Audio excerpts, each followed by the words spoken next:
So today's guest is Holly Egerton. She is the founder of Succession and also one of my first mentorship clients. So I will let you introduce yourself, Holly. So I'm the founder of Succession, which is an online law firm, essentially, where we help everyday Kiwis with their wills and enduring powers of attorney. So what led to starting that was that I saw a lot of people probably knew they needed one, but didn't know where to start and felt the whole traditional law firm process quite intimidating. And, or they didn't even know which lawyer to reach out to. Do I need a lawyer? There's these online will kits. Are they good enough? How much is it going to cost? Do I have to take off time off work? What am I going to do with my kids during that time? And so, that's sort of how Succession started, where we tried to take away the barriers from people getting wills and making it online. So all our meetings are done via Google Meet. We have a fixed price, so it doesn't matter how many times we go back and forward. You're not getting charged for every phone call or every 6 minutes. And make times that work for people. So we often meet with people at night times, like at 7, 8 p.m, 9 p.m, or in the weekends, or on their lunch break where partners or individuals can join from their workplace, where they're not having to get parking, they're not having to wait in the waiting room. That's what we are, essentially, a law firm, but online, making sure we're giving good advice and helping people get their documents in place, but working around their schedule rather than making them work around a traditional 9 to 5 schedule. Super interesting. You made this point about the vision you had for your own life. It didn't really align with the partners at the law firm at the time. So what was that? Like, what was the difference? The main... I think, to me, they were sort of just doing what I was doing, but as a partner, and I was sort of like, I want a bit more freedom, a bit more flexibility. They're still working, 40 hours a week, and, I hope one day to have a family and want the freedom to travel and live. Like, I don't think life is purely about working, 40 plus hours a week and things like that. So sort of seeing what they would, and the work they were doing, they were still doing just the same work that I was doing. It's not to discredit them. God, they're super intelligent people and, absolutely can learn so much from them and things like that. But it was still similar work to what I was doing already. And I was like, I don't think I can do this for the next 40 years. Yeah, super interesting. So you must just be naturally a little more entrepreneurial, and you probably were just feeling like, okay, this is, like, I want more from this. Yeah. Yeah. It's funny you say that because I've had a few people say that, and I must be. I've never really considered myself like entrepreneurial, but even when I was a baby lawyer, like when I was a graduate, I actually started like a raw cakes business, and I had this raw cakes business that was where I'd sell them at markets and had them going to like spas around Queenstown as part of their like luxury spa packages and things like that, which I guess was probably the first sign that I was a little bit entrepreneurial. Yeah, probably. And actually, okay, you've actually just reminded me.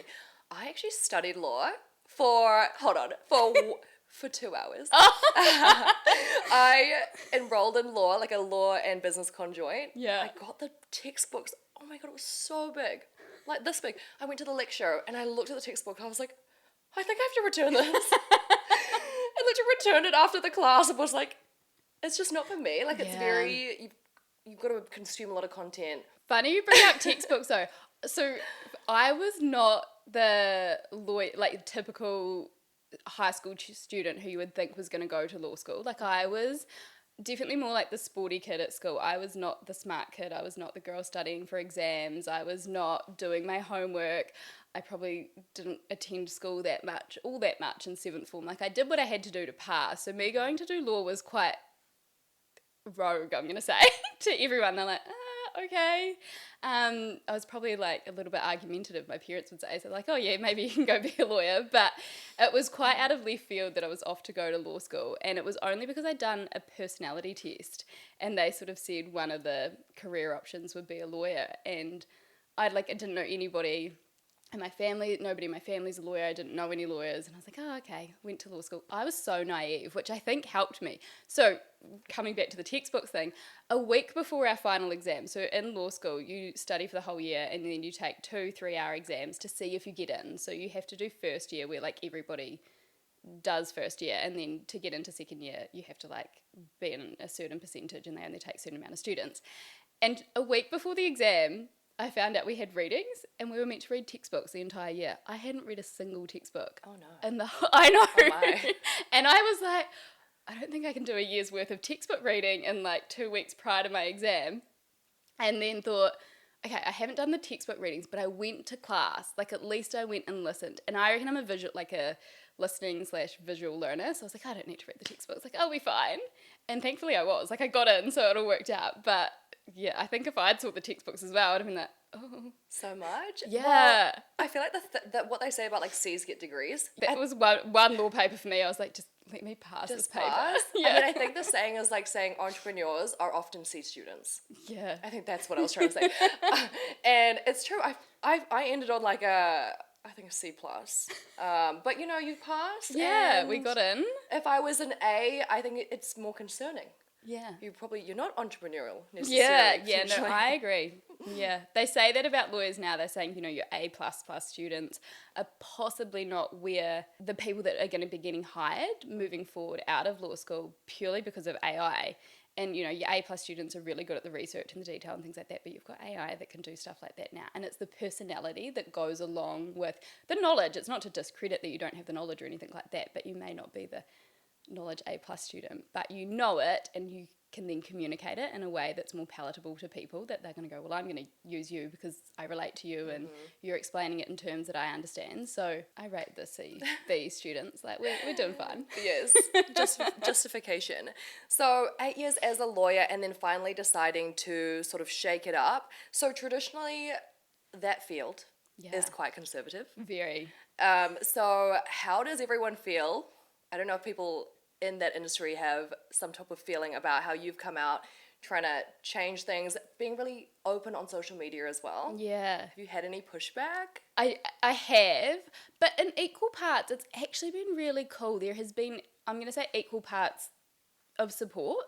So there's definitely people sort of like, you know, what are you doing and who do you think she is? And you sort of have to leave that at the door if you do want to do something. I mean, there's always going to be that. But it's actually surprised me the amount of other lawyers that have actually reached out and said, I love what you're doing, and other professionals, which I wasn't expecting, to be fair, because lawyers are so risk averse and lawyers can be typically, you know, quite judgmental in their box and in their, but it's been it has been amazing to actually get quite a few messages from people reaching out saying they love, you know, that I've taken this different direction and how I'm trying to communicate and like encourage people to be aware of these things, because what I'm saying is true and they all know that, and they all know the difference these documents can have. So although why people say, yes, we support you, there's a lot of people who have said, oh, but I can't do it, because lawyers are typically so risk averse.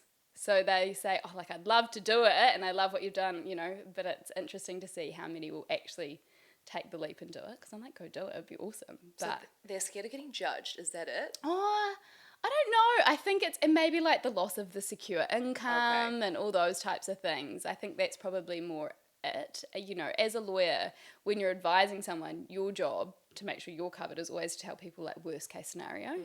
So that's what they spend their days doing, going, you know, this could go wrong, this could go wrong, this could go wrong. So then when it comes to themselves, they think about all the things that could go wrong, and instead of focusing on what could go right, they go and they talk themselves out of it, I think, more times than not. Yeah, well, I mean, lawyers and a lot of people. Yeah, yes, yeah. There's so many people. I've had people this week going, hey, all the fuel is going up.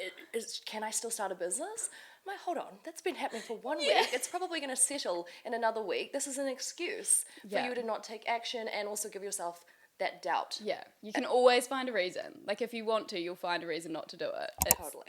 choosing to do it despite all the reasons not to. Going from this lawyer to now self-employed, anything you had to learn from scratch, and you did say before that the business at the start looked very different to what it is now. Yeah. So talk about that transition. Yeah. So initially I started this whole idea about how I wanted to work with companies, like big companies that were offering life insurance policies to their staff, which I think is amazing, like cool that they're putting that in place. But I thought it sort of said it goes hand in hand. If you've got a life insurance policy, you really should have a will. And lots of life insurance policies might go, oh, we'll put them in the couple's names because it gets paid out quicker and all those types of things. And I'm like, yes, in some instances, but majority of the times you actually want your life insurance policy going per your estate, because if something's happened to you, the sole parent, or whatever it may be, you want to choose who's managing that money for the benefit of your kids and things like that, and make sure it's going into the right people per your wishes. If you just name one person, they're entitled to it and they don't have to follow your wishes. It doesn't go through your estate. And initially I was like, oh, I'll partner with all these corporate companies and we'll go down that path. And then I was like, I wasn't going to do social media. I wasn't going to do any of those things. And then I had a few conversations, which was sort of getting legs, but I had lots of people saying, oh, well, can I just do my will through you? And initially I was like, oh no, like that's not my business model. And then I went, that's kind of silly, saying no to all these people. And then I thought, okay, I'll start and I'll try. And I knew nothing. Like I was very green, and that's when I started learning. You know, I didn't know what a green screen was. I didn't know what a B-roll was. I didn't know what a stacked carousel. I didn't know any of these terms, which I came across you, and then your content helped shift me completely in terms of just understanding that. And I think we all think, oh, I want to start this business, and everyone's just going to know we exist. Nobody knows you exist. Like, you have to do things to put yourself out there to make people aware, and you can't help anyone if they don't know you exist. So yeah, when I signed up to your mentorship, I learned a lot of behind the scenes stuff, which all just goes hand in hand with your knowledge to make your knowledge more accessible to everyone around you. But you're so right. Like, a lot of people sign up, they're like, oh, I do a few social posts here and there. Yeah. That's it. Yeah. I'm like, oh, there's a little more. There's a lot of work we can do, which I learned from you. So I think, like, thinking back, some things that I remember was, you know, like optimizing the website. Absolutely. Just to make it easy for people to get through. And being okay with changing that, I think. So many people go in and they're like, let me pay this website developer. And it's like, it needs to, I believe, it kind of needs to evolve a lot. Like, you need the ability to update it, because we've done so many updates. You know, you tweak here and there, and then you come back and revise and you tweak again. But I feel like we worked on my website a lot, because you're never going to get it perfect from the get-go, I don't think. Totally. Not possible. Yeah. And I think also over time, you start to understand what your audience really like, some of their pain points, and you can start updating your language to really tailor to that those pain points and those people. Yeah, but at the start it was all so foreign, and it's all quite overwhelming, I think, as well, especially when you don't know it. So it's for people starting, it's never going to be instant. And I think we all look at other people and like get that comparison, like, oh, they did it so quickly, and it's to stop comparing to how quick somebody else's success has happened and things like that. Like, it's all going to take time. And I think that's the biggest thing I've learned is it's going to take time. And everyone says that and you're like, I don't want it to take time, but it does. And even just learning from you, like a lot of the stuff you were telling me, it's taken time to digest and actually understand it. Like when you first said it, it was like, oh, okay. And then, you know, after a few more times, it's like, oh, okay, it's sinking and it's making more and more sense now. So it's to realize you might not get it straight away, and you might have to have a few sessions on the same thing to be like, okay, this is what I'm trying to, like, you know, and then you learn it and learn how you can adapt it to your niche. No, I think that's super helpful, because sometimes also I will go over something, a concept with somebody, and then let's say the next time I've met with them, it's still the same, and I'm thinking, either I explained it really badly, or you don't get it, or we need to really clarify. Yeah. So you're totally right. It's a learning process. Yeah. I was going to say, like, compared to how you started to now, any financial benefits, or like I know you've got more freedom of your schedule. Yeah. Yeah, no, absolutely. It's wild. Like on what day are we today? It's a Tuesday. I literally made, working half a day, what I used to make in a fortnight, working 80 hours. You know, and that was working maybe 6 hours on a Tuesday. It's like the financial freedom is astronomical and amazing. And I think as well, you know, I initially probably started thinking about numbers and figures, but I sort of let all that go and sort of changed my focus, going, who can I help? Because that's really what I want to do. Is like, I love the conversations. I love the meetings with the people. I love helping them clarify and them feeling a bit more empowered, going, and I've had so many recently where people had tried to do it on their own, and they've sat in the call being like, oh, we're so glad. We tried to do the free will thing, and we're so glad we've paid, because getting your knowledge and your examples and your scenarios, you've just helped us think about it in a completely different light that we wouldn't have. And then, so that's what I've been focusing on and going, okay, how many people can I help where I'm giving them a good service? And, you know, I would never want to overload myself where didn't feel like I was giving 100% of me to who I was meeting with. And then I feel like as soon as I changed that, like it's like quadrupled. I think February doubled from January, and then March doubled from February. So it's just beyond my dreams what it could have ended up being. I think, you know, if you told me in September, this is where your business will be at in 6 months' time, I would have said, there's no way. And now I'm like, oh, it's all possible. Yeah, so cool. So Holly actually helped me do my will. Yes. Yes, my will. And we decided that when I die, I'm going to be turned into a diamond. Yeah. Yeah.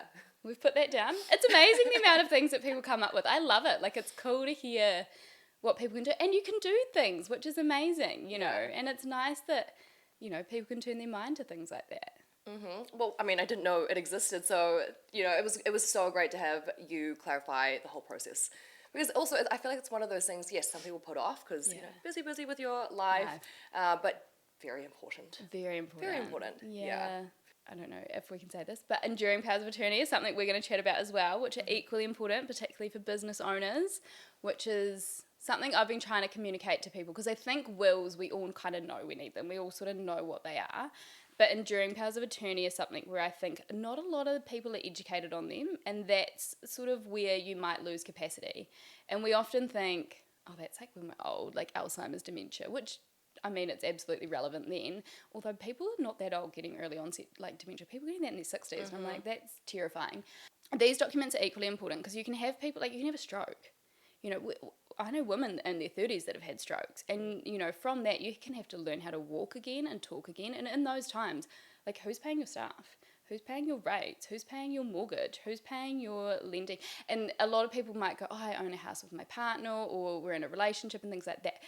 Anything in your individual name they can't deal with. They also can't deal with your jointly owned property because you are a joint owner. You haven't passed away. Your will doesn't come into effect. So it's this document that it's like, if we ever lost capacity, and I hope we never do, but car accidents happen, head knocks happen, strokes happen, aneurysms, like all these things can happen in life. And if you don't have it, the impact of not having it is just wild. I was talking to somebody on Thursday, and she just had to do this for her grandmother. It cost her 10 grand to get appointed through the court, and she has to report to the court annually. She has to reapply every 3 years, and it's one of those things where you don't know it until you have to go through it and you see how hard it can be. And so it's making people aware. And I think our biggest misconception on those ones is in a relationship. Like, oh, Jordan could do it, or Ea could do it, you know, my partner could just do it, or someone can do it and they can sort it out, and they can't. And I think that's something that I'm really trying to help people understand, because we have these preconceived ideas as well. So I think it's more of a lack of information, though. Yeah. Because, okay, if I think back to, let's say, a few years ago, from social media, I never used to know what shares were. Yeah. Like, you know what they are, but you don't really know how they work. Yeah. And there's been a bunch of people on social media coming out, sort of educating people on investing. Yeah. But there's still not a lot in your field. No, it's very niche. Yeah, you're a bit of a pioneer.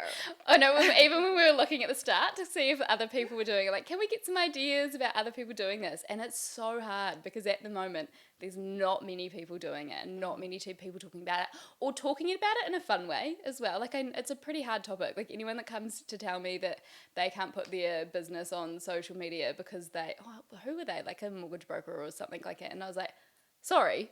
Like, yes, you can. I'm talking about wills and EPAs. Anyone can talk about anything, but it's making it palatable as well, that people actually want to listen and engage. Because if you're sitting there just being like monotoned and like not giving scenarios, people are going to go swipe. Like, you know, if you're learning and it's fun, you want to partake.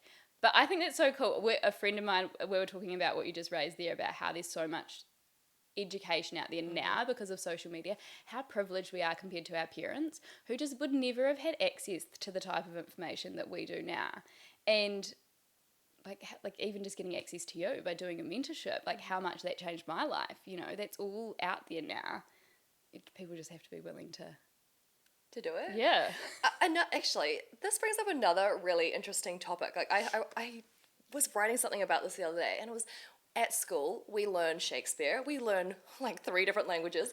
Why are we not learn financial education or like Literally. anything about legal, protecting ourselves? Why is this not just like a core subject that we at least touch on? I know. Just touch on it. Budgeting, finances, tax. Teach us all of that stuff, please. Like, do I really need Shakespeare? I've never used it. No. Do I need Japanese? No. Do I really need Japanese? Yeah. Yeah. No, I couldn't agree more. There is so much that I think we need to be aware about. And that's even, I was chatting to somebody the other day about like even just relationship property and things like that. That's our default provision under the government. And because we were talking about contracting out agreements. And I sort of reframe them because a lot of people, we typically call them prenups. People talk about them in such a negative light. Like, I don't think they should be. I'm like, make it a normal conversation. Also, a prenup is just, or contracting out agreement, whatever term you want to use, is literally just you and your partner agreeing what things look like. And it's if you don't, the government's deciding. So that's just a default option. Like, what's wrong with you two sitting down and saying, hey, this is what we want it to look? And again, it's one of those things, it's making sure that information's accessible because people don't realise what those default provisions are and all of a sudden you're captured under. So yeah, it's cool that we can put that information out there and whatever somebody wants to do with it is up to them. But totally. Well, you sort of want to encourage people to take action. Yeah. But I think the more that you spread the word, yeah. continue to share your message, then should be more awareness over Yeah. time. Okay, so going back to your entrepreneurial journey a little bit more, that stage of, let's say when you were first starting out, let's say the first few months, what were some of your thoughts or the struggles you were having? Not knowing where to begin, probably, being overwhelmed by it all, and also probably thinking you had to do everything right at the beginning. Like at the start, I paid for this website developer and I got all this, like, got all that done and I was like, oh, this is amazing. And then obviously quickly needed to pivot because I had all these people, and then to get them to update my website was like $150 plus GST per, or like 300, whatever it was. And I thought, I'm going to need to make pivots all the time. So it was, I made some mistakes thinking that you needed to invest in this, and then it cost you later on because every time I needed to make a change, they had to do it because on the platform they built it on, I couldn't just go edit it. So there was lots of mistakes I realised there. I think, probably thinking I had to have it all figured out. Being okay with it changing. I think sometimes we get attached to an idea and think it needs to look like this, and not being willing to pivot to what actually is, the market's asking for. I think that's a big thing is, you're there to help solve a problem. However you do that might be determined by the market rather than your preconceived idea on how to solve the problem. Making sense? Yeah, I feel like so everything you've explained are actually all things that happened with my very first business too. I paid a web developer $6,000 for a WordPress website. I couldn't edit it. That was mine. Mine was 7.5 and I couldn't do anything on it. So luckily Shopify has come in, luckily Squarespace, all of those new ones where it's like $20 a month and you just Literally. like drag and drop. Get a template, tweak it, adjust it. You can change it as much as you like. So yeah, you're right. We're so lucky today that all these new tools have come out. Literally. I saw Shopify even has like an AI website builder now, but anyway. Oh, yeah.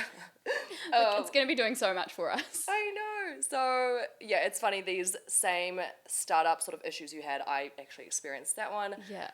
Another one that you said, can't remember it now, but even like finding clients, I think that was my biggest thing, is just expecting people to just be there.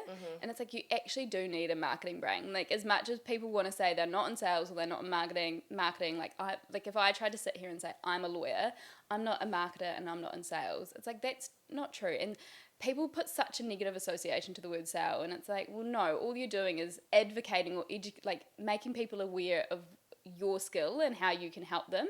If somebody wants to buy or not from them, that's completely up to them. You can't force someone to do anything. Like, if somebody wants, so I think I think as well, starting out, is to let go of any sort of preconceived negative associations to the phrase sales and marketing, and embrace it and go, I might not be great at it right now, but I can learn, and I'm going to have to learn if I want to be good in business, because they go hand in hand. You can have a great product, but if nobody knows it exists, you're not going to be able to help anyone. Well, you're so right. I think not just for business, I think as a human being, if you were good at marketing and sales, marketing yourself as a person, you would just get way more opportunities than somebody that can't. And you're right, like, sales isn't always pushy. It can sometimes be language. It can sometimes be looking at the data and going, I need to change these things a little bit to get more traffic or get more eyes. So it's not always pushy. No. It can be softer. Yeah, it can. And it's just you put your message out there and whoever it resonates with, they can do what they like with it. So that's sort of, I think, changing the way. I think, sometimes we have these preconceived beliefs that might not actually be true. And what do you think then has been your biggest lesson out of all of this? I believe you could literally do anything in this world if you have enough belief in yourself, or it's to just keep going. I think that's the biggest thing. It's not even belief in yourself, because gosh, there's all time we're always going to self-doubt. Like, that's just part and parcel of life. But it's to keep going despite the self-doubt, to keep going despite a low month, or to keep going despite something going wrong. Like, things are always going to go. That's something I feel like I'm learning at the moment. It's like things are always going to go wrong. Like, it's just part of life, and your ability to, I think, grow and keep growing is your ability to deal with things going wrong and just accept that as part and parcel of life. Like, you look at massive companies and they have mistakes as well, but they own it, you deal with it, and you move forward. So I think is learning you could literally do anything. Like, nothing is out of reach. It's just going in with the mindset of, I'm going to keep going until I get there. And I think once you're in that mindset and the way you look at things, and if you can look at things from that light, amazing opportunities just keep coming as well. And I feel like when you're in that energy, which might sound a bit woo-woo, but where I do think when you're in that energy and you are sort of putting yourself out there like that, it's amazing what can come in. Mm-hmm. And I think that was one of the big things, is really committing to it and then being willing to stick to it. It's amazing to see what has evolved and what can come in, which, is letting go of those caps that you probably had previously. Like, initially when I left my job, it was like, oh my God, I've had a regular fixed income coming in. And in my brain, that's how money worked. It was like a fixed amount in your bank account every fortnight, and then you had to beg for a pay rise at the end of 12 months. Where now it's like, wow, money can just come in like that, and you don't have to work that hard. Well, I shouldn't say that hard for it. You do, and I'm not saying I haven't worked hard, but it can be so different to what you believe. So, like, questioning your beliefs and then believing that, if you want something, you can make it happen. You've just got to be willing to keep going. Even when things go wrong, is to keep at it, and eventually it all comes together. Yeah. I love that message. And so thinking back to many years ago when I was also working on like $18.50 an hour. I remember one day I got offered this job. It was $25 an hour. And I was like, yes, I've made it. I was like, oh my God, this is amazing. But if somebody had told me back then how much money I could make as an entrepreneur, I probably wouldn't have believed them. Yeah. Yeah, no, I'm probably the same. I think even if you'd told me when I first started this business I could make in a month what I was making in 6 months at that time as like quite a peak lawyer, like an associate at a law firm, I would have been like, there's no way. Yeah. Like, I would have thought I had to be working, 20 hours of the 24-hour day that we had. I would have been like, no, there's no way. Like, how could that be possible? And now I'm sitting here and it's like, that's reality. And it's like, oh, wow, there's other avenues, other paths, if you are willing to look at them and entertain them and keep going, because it's not going to be like that straight away. I think that's the biggest thing is I could have quit 100 times, but I didn't, and that's where I think I kind of have got to where I've got to. But there are so many times in the last 2 years that I could have just been like, nah, I'm done. Yeah. Okay, I think we will just end with maybe a few tips on anybody else that is in a job that maybe they don't love, or like they like but they don't love, and thinking of a different life. What would you say to them? I would say get really clear, I think, on what it is you do want, because I think a lot of us say we don't like this but don't actually articulate what we do want. So I think getting clear on what you do want, and then just be willing to have a go. And it's okay. I think we're also scared of failure, or like the perception of failure, and it's like, no, I don't think anything's ever really a failure. Like, it's a lesson, and what you then do with that. Like, no, you try something and it doesn't work out, like traditionally how people look at somebody and say it's success. You've learned something that's then going to make your next thing even better. So I think it's letting go of the fear of it having to be perfect or it having to be a success, and that's letting go of the fear of judgment. I genuinely feel like that's the biggest thing, is like, stop caring about what other people think. Like, if you're a good no, I don't think any happy person or good person is sitting there judging someone else. Do you know what I mean? Like, nobody I know that's in a good place is sitting there making a comment about somebody else trying or having a go, or they are so supportive and like encouraging, and even if things don't work out, they're like, keep going, they've got you back. the judgment's only coming from people who aren't happy. So it's to stop letting unhappy people dictate your life. Like, sort of take the reins and, have a go. Like, you really don't have anything to lose. And also, like, tomorrow's not guaranteed. And that's a big thing for me. And it's like, stop putting life on hold, because otherwise, you'll get to the day where it is too late and you don't get the chance. That's sort of like one of my favorite quotes. Yeah. It's like, what people say about you says more about them than it does about you. Yeah. It's like, okay, if someone's going to say a nasty comment, that's like there's something going on in their life. Yeah. Literally though, because, we all know it. And, we've all done it. We've all had moments in our lives and you'll be like, oh God, I don't like that version of myself. And you were unhappy if you made a comment that you didn't now would think, God, I'd never say something like that. But anyone good in their life or anyone trying to be a good person and trying their best is never passing judgment on someone else. So that's really, really, really helpful. You'll find your people, which then help as well, I think. Totally. And I think you need to figure out, who do you actually care about what they think about you? Yeah. Do you care about what Sally on the internet literally wrote about you yesterday? I don't know. Because you shouldn't. Yeah, you shouldn't. I know. Okay, so thank you so much for being here. This has been really insightful, I think, for people wanting to start a business, maybe people in the situation that you were in, and sort of just seeing that journey as well. If people want to find out more about wills and EPAs, business owners, and just day-to-day people, where can they find you? On Instagram at succession.nz or TikTok at succession.nz, or our website is just succession.nz. You've made it very easy. Yeah. We'll also link it in the show notes. And thank you so much for coming. Thank you for having me. Yay.